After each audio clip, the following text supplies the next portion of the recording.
Saat memasak, terkadang banyak sisa sayur yang tak diolah sehingga menyebabkan sampah rumah tangga menumpuk.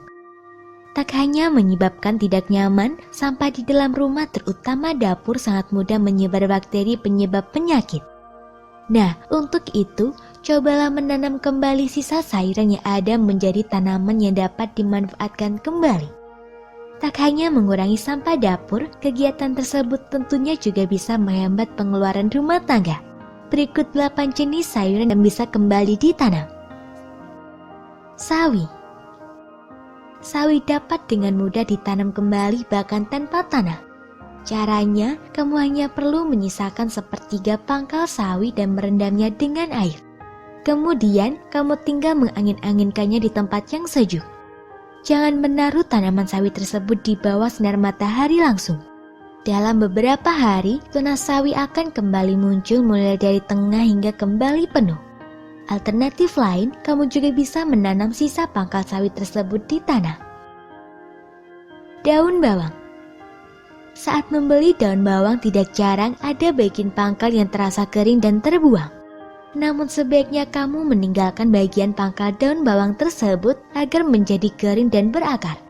Kemudian, kamu bisa menaruh pangkal bawang yang telah mengering dan tumbuh akar tersebut ke dalam pot berisi tanah dan pupuk.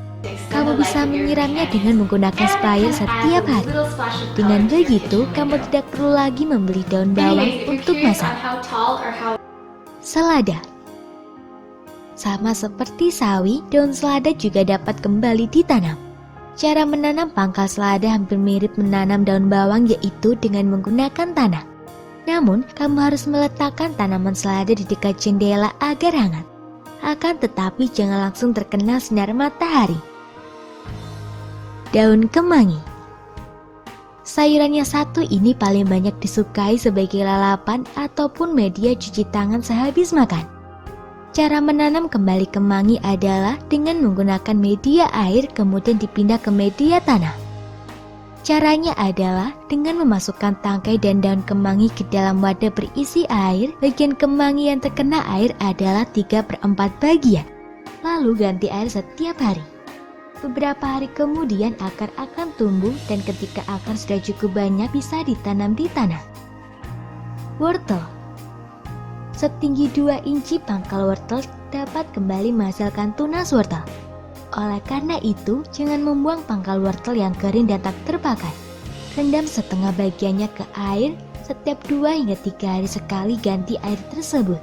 Letakkan di dekat jendela agar terkena sinar matahari. Dalam waktu 1 atau 2 minggu daun akan muncul dengan subur. Daun wortel bisa dipanen untuk campuran membuat salad. Serai. Tanaman rempah yang satu ini biasa digunakan sebagai penyedap masakan. Bila kamu ingin menanam serai sendiri, bisa dengan cara yang sama seperti menanam kemangi. Sisakan sebagian pangkal batang serai lalu rendam ke dalam air setengah bagian. Dalam beberapa hari akar akan bermunculan. Setelah akar terlihat kuat, siap ditanam di tanah. Kubis. Tempatkan pangkal kubis di media tanam air. Kamu bisa menemukan kembali daun kubis jika menanamnya seperti menanam sawi. Sama seperti sawi, bagian terenak untuk dikonsumsi adalah daun kubis bagian tengah. Ketumbar. Bumbu masakan yang satu ini juga bisa ditanam kembali. Caranya sangat mudah, yaitu taburkan ketumbar di atas media tanah yang lembab. Kemudian letakkan di tempat yang teduh, maka akan tumbuh tanaman ketumbar yang baru. Itulah beberapa tips memanfaatkan limbah sayuran agar ditanam dan menjadi tanaman baru lagi. Bagaimana?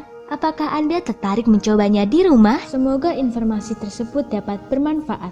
Jangan lupa untuk klik subscribe untuk mengetahui video terbaru dari kami.